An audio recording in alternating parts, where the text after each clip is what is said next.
નમસ્કાર મિત્રો, આજે આપણે આવી પહોંચ્યા છીએ નિઝર તાલુકાના રાયગઢ ગામે.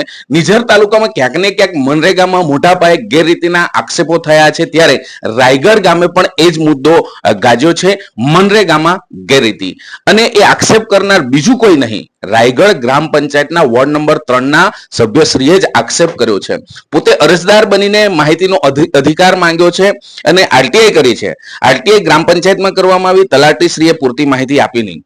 એ પહોંચ્યા સીધા તાલુકાએ, અપીલ કરી. તાલુકા પંચાયતમાંથી પણ એમને પૂરતી માહિતી આપવામાં ન આવી એવી એમણે ફરિયાદ કરી. એના પછી એ માહિતી આયોગ સુધી પહોંચ્યા, પણ ભ્રષ્ટાચાર કદાચ એટલો મોટો હોઈ શકે કે છેક ગ્રામ પંચાયતથી લઈને માહિતી આયોગ સુધીના અધિકારીઓ પૂરી માહિતી આપી શક્યા નથી. તો 100% ક્યાંક ને ક્યાંક ભ્રષ્ટાચાર ચોખ્ખો થયો હોય તો જ એમને માહિતી નથી આપવામાં આવી એવો એમનો આક્ષેપ છે.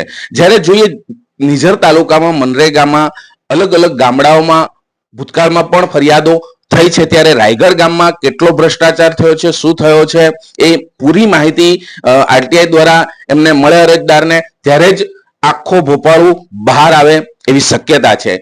આવો વાત કરીએ વોર્ડ નંબર 3 ના જે સભ્ય છે, જેમણે પોતે અરજદાર છે, સીધી એમની સાથે વાત કરીએ. આ રાયગઢ ગ્રુપ ગ્રામ પંચાયતમાં ક્યાંક ને ક્યાંક મનરેગામાં ગેરરીતિ થઈ હોય એવા આક્ષેપો સાથે એક આરટીઆઈ થઈ છે, અને આરટીઆઈ ના અરજદાર એવા વોર્ડ નંબર 3 ના સભ્યશ્રી શ્રીમતી જ્યોતિબેન આપણી સાથે જોડાયા છે. જ્યોતિબેન, આપણે પહેલી આરટીઆઈ ક્યાં કરી હતી? પહેલી આરટીઆઈ અમે તલાટી પાસે કરેલી હતી. અચ્છા, અને ત્યાંથી તમને પૂરી માહિતી મળી કે કેમ? ના, ત્યાંથી અમને પૂરી માહિતી નથી મળેલી. એના પછી આપણે અપીલ ક્યાં કરી? અમે અપીલ પછી તાલુકા પંચાયતમાં કરેલી હતી.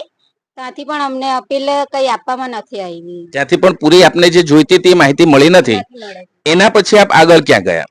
ત્યાર પછી આરોગ્યમાં ગયેલા. અચ્છા, માહિતી આયોગમાં જ્યારે આપ ગયા બેન, ત્યાંથી તમને સંતોષકારક જવાબ મળ્યો કે કેમ? ના, નથી મળ્યો અમને જવાબ. પૂરેપૂરો જવાબ જેવી રીતે અમે માહિતી માંગતા હતા એવી રીતે માહિતી નથી મળી. આપનો આક્ષેપ શું છે?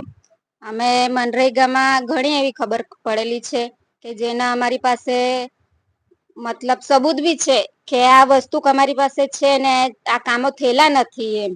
અને એવા ઘણા લોકો છે કે જે સારા છે ને જે કામો નથી કરેલા તે પણ એ લોકોના નામે પૈસા ઉપાડવામાં આવેલા છે.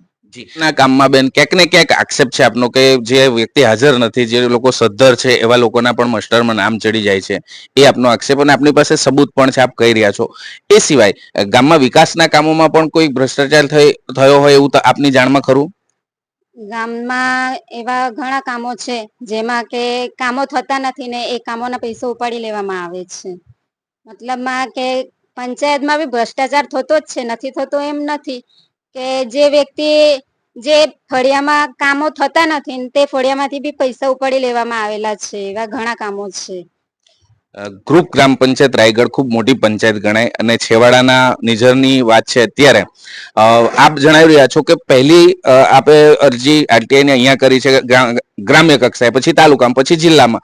હવે છેક માહિતી આયોગ ગાંધીનગર સુધી પહોંચ્યા બાદ પણ જ્યારે આપને જવાબ નથી મળતો, તો સીધો ભ્રષ્ટાચાર ક્યાંક ને ક્યાંક થયો છે એવું આપ માનો છો? અને અહીંયા એના પછી હવે શું આપની માંગ છે? અમે તો ખાલી એ જ માંગતા છે કે અમને બધી પૂરેપૂરી માહિતી મળી જાય અને કયા વ્યક્તિના કામો અટકેલા છે અને કયા વ્યક્તિના નથી થયેલા તે થઈ જાય. બસ એવી રીતના જ અમારી અપેક્ષા છે કે ભાઈ કામો થઈ જાય એમ.